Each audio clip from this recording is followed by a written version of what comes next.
Hello, my name is Nicholas Montez, and you're watching my YouTube channel, Nicholas Montez.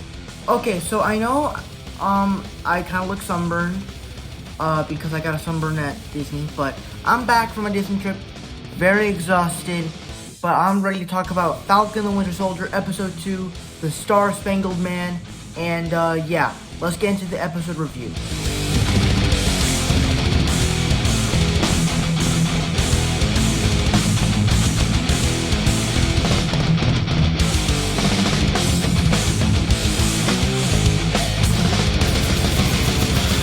The best thing about this episode is that the way it continues the story of what happened at the last episode, where they announced the new Captain America of the United States, I thought it continued that story very well.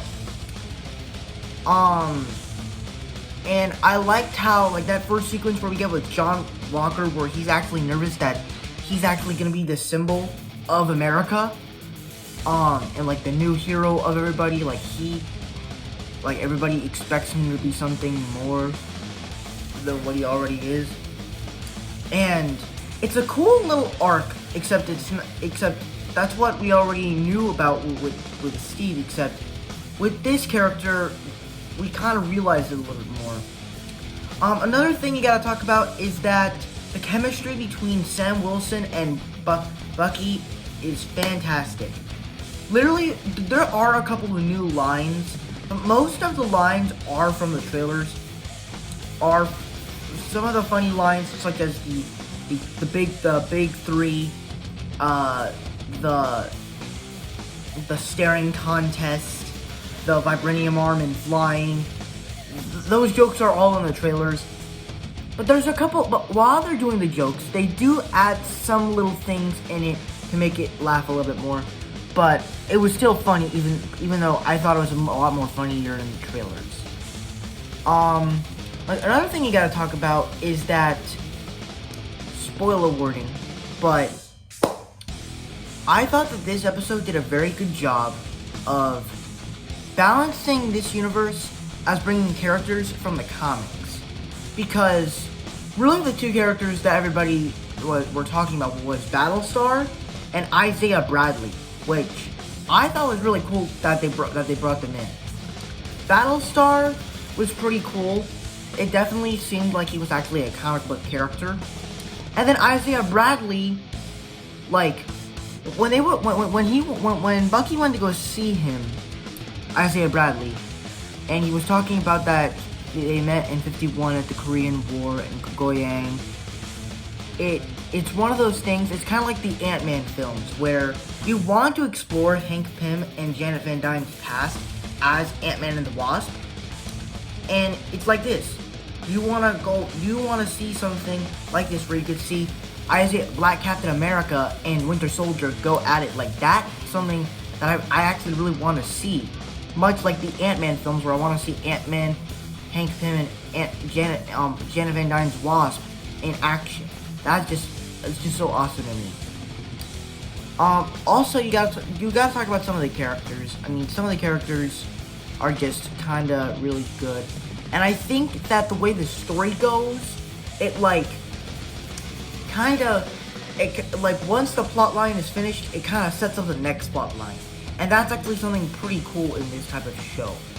And like I said with the MCU Marvel Comics characters, it's like, this is a show centered around these two characters. But this is also a Captain America series, because this is all about Sam becoming the new Captain America. And since, you know, they haven't really introduced many of the other Captain America, there's a lot of Captain America characters from the Captain America comic books, such as Isaiah Bradley, the two versions of Patriot. So I love the way they brought different characters from the comic books as well as from the Captain America comic books, and it was just really cool to see that.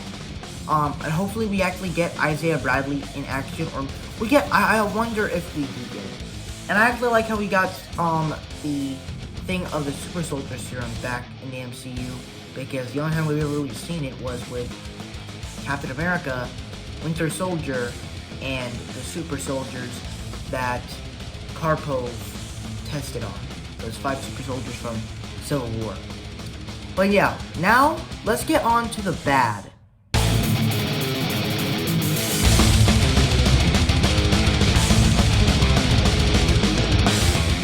Okay, so like I said in the good stuff review, I said that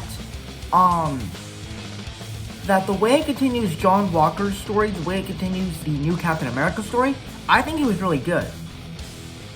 The way it continues Sam and Bucky's story, not so much. Because they literally just continue it. Like, they don't explain what happened with Sam's family. They don't explain what happened with Bucky. If they told Yori that he killed his son or not. Like, they just, like, but Bucky's just sitting there watching TV, and then Sam is just back at the airport, just back at the Air Force place. And, like, it doesn't explain what happened. And it doesn't explain Sam's family, it doesn't explain, Yori and the other girl that Bucky was dating. Like, it doesn't explain any of that, and that's a little bit of a problem with that. Also, you also gotta talk about that this is the second episode, it's also one of those problems that I was kind of disappointed of the way some of the scenes worked. Now, to be clear, there were a couple of scenes that were added, but like in the first episode where we had the canyon sequence where Falcon was fighting all the helicopters and fighting George Batroc, that was an amazing sequence. But I felt like it came too soon. I felt like that it should have came later, and it's the same thing with the truck sequence. I felt like that should have come later in the show. I don't know what episode it could have landed on, but it should have came later. But and like the first episode, it's like I feel like they set up things and they just don't happen. And maybe that's just because they're trying to get you excited for the next 4 episodes to really get you invested into this series. And I am invested into this series. I can't wait to see U.S. Agent. Hopefully we do. I can't wait to see Isaiah Bradley in action if we get that. I can't wait to see Sharon Carter into this. Well, we already know she's going to be in here because we've seen her in the trailers. She's in the cast, obviously, so she's going to be in here. Hopefully we get the Masters of Evil.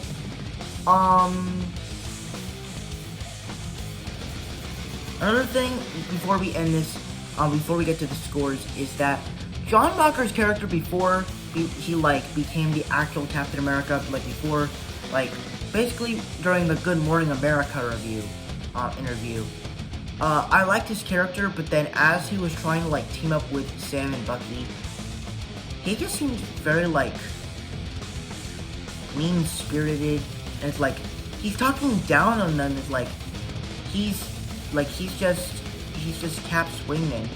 He's just Captain America's sidekick. He's not an Avenger. He's not the guy that Steve chose. He's just Captain America's wingman. And then he literally tells Sam and Bucky, if you're not gonna help me, stay the hell out of my way. And I'm like, I mean, it makes sense, but it's why would you just do that? And then that just starts the thing that you could see that he is suspicious, that he will be using the Captain America role very seriously. But he'll use it as an advantage. He's gonna overuse it. I have a feeling he will. But that is my thoughts on episode 2, the Star-Spangled Man, Falcon the Winter Soldier. Before I give you my scores, be sure to tell me down below, what did you think about episode 2, the Star-Spangled Man of Falcon the Winter Soldier? Did you love it? Did you hate it? Were you right there in between? Let me know what you guys got down below. With that said, let's get on with those scores.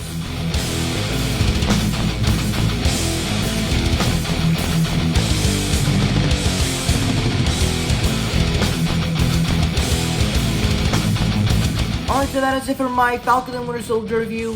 Thank you guys so much for watching. I hope you enjoyed. Don't forget to like, comment, and subscribe. My Instagram name is Marvel6 and my TikTok name is Marvel1Fan. If you guys don't like those names, head to my about section to follow me on those pages. And I have an announcement to make. I actually have Letterboxd now. So if you want to follow me on Letterboxd, just type in Marvel6. It's the same name as my Instagram name, and I'll see you guys in the next video. Bye.